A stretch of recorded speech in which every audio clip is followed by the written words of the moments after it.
What's up, guys? Here we go at the top of the Hanoi. We are here at the floor at the 65th floor of the Lotte Towers. สบายดีทุกคนตอนนี้เราอยู่ที่จุดสูงสุดของฮานอยอยู่ที่ชั้น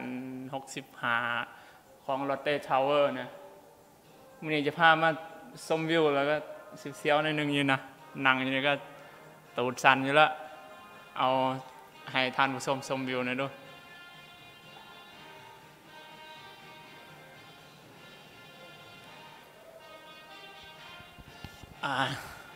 สบายดีทุกคนนะมื้อนี้คลิปนี้นะคลิปนี้จะมาเว้าเรื่องของภาษาอังกฤษนะเรื่องภาษาอังกฤษอยู่นี่คำถามก็คือว่าอันนั้นนะเป็นยังนักเรียนลาวหรือว่านักศึกษาลาวจำเป็นต้องเรียนภาษาอังกฤษนั่นคือคำถามสำหรับในอันนั้นในความคิดของข่อยและคำตอบของข่อยคือเฮามาย้อนเบิ่งว่า5 ปีก่อนหน้านี้นะ5 ปีก่อนหน้านี้ความต้องการภาษาอังกฤษของบ้านเฮาของประเทศลาวนะคือจะบ่ต้องการสักเท่าไรนะมันแสดงออกอยู่บนว่า5 ปีเมื่อก่อนนะสมัยข่อยเรียนอยู่ม.4 หรือม.7 นี่แม่นเฮาเสียงจบชั้นม.4 นะเฮาจะบ่เสียงภาษาอังกฤษแล้วเสียงจบชั้นม.7 เลยก็บ่มีเสียงภาษาอังกฤษนั่นคือเรื่องของ5 ปีก่อนแล้วก็เฮามาเบิ่งปัจจุบันนี้บัดนี้ม.4 เขามีการเสียงภาษาอังกฤษเสียงจบชั้นนะฉะนั้นจะเป็นภาคบังคับให้ทุกคนจะต้องเรียนภาษาอังกฤษนักเรียนตั้งแต่ประถม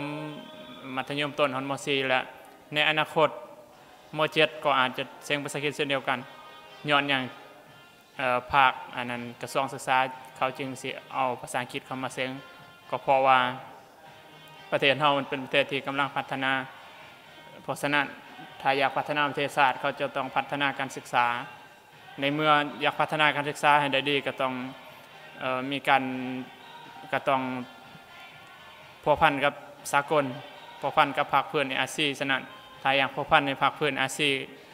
ก็ต้องแม่นใส่ภาษาอังกฤษฉะนั้นภาคกระทรวงศึกษาภาครัฐบาลเขาจะได้บังคับให้นำเอาภาษาอังกฤษมาเสียงเขาในม.7 ในปีหน้าปีหรือว่าอีก 4-5 ปีต่อหน้าอยู่ในความคิดของเฮานะและปัญหาที่2ก็แม่นว่าสำหรับนักศึกษาที่จบจากมหาลัยจบใหม่ๆแล้วก็สิไปสมัครเวียกนะไปอยู่บนใดก็เงื่อนไขของสมัครเวียกเขาจะเตือนลงท้ายว่าเว้าภาษาอังกฤษเป็นแล้วเขาจะพิจารณาเป็นพิเศษแสดงว่า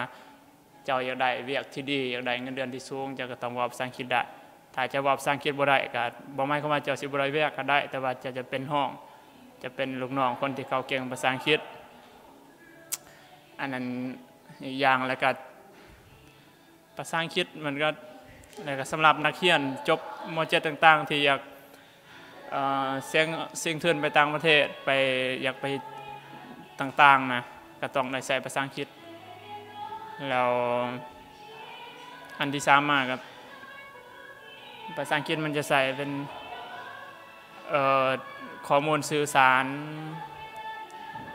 เพื่อส่องหาข้อมูลในอินเทอร์เน็ตต่างๆจะสอบตามภาษาไทยภาษาลาวมันจะบ่เพียงพอฉะนั้นเราต้องมีการใส่ภาษาอังกฤษเพื่อค้นหาข้อมูลข่าวสารทางด้านอินเทอร์เน็ตและอีกอย่างต่อมานะและเฮามาเบิ่งว่าความต้องการภาษาอังกฤษของบ้านเฮาในอนาคตนะบ้านเฮามันเป็นประเทศที่กำลังพัฒนาก้าวประเทศที่ว่าพัฒนาด้อยพัฒนาก้าวไปสู่ประเทศกำลังพัฒนาฉะนั้นเฮามาเบิ่งเฮามาคิดเบิ่งว่าอีก5 ปี 50 ปีต่อหน้าประเทศเฮาจะเป็นประเทศที่กำลังพัฒนาและก็เฮามาเบิ่งประเทศกำลังพัฒนาปัจจุบันนี้อย่างเช่นว่าไทยเวียดนามหรือว่าเกาหลีญี่ปุ่นนะความต้องการภาษาอังกฤษของเขามันมีสูงเลยทีเดียวอย่างเช่นว่าจะเข้าไปเฮ็ดเวียกบริษัทใหญ่ๆแห่งใดแห่งหนึ่งนะความต้องการภาษาอังกฤษของเขาต้องแม่นTOEIC 700ขึ้นเมื่อนะ ฉะนั้นบ้านเฮาก็อาจจะต้องการเช่นนั้นในอีก5 ปี 10 ปีต่อหน้าแล้วก็หลายๆอย่างแหละภาษาอังกฤษมันจะใช้ตัวอย่างว่าคนอยากไปเที่ยวต่างประเทศนะแต่ก็ต้องเป็นภาษาอังกฤษ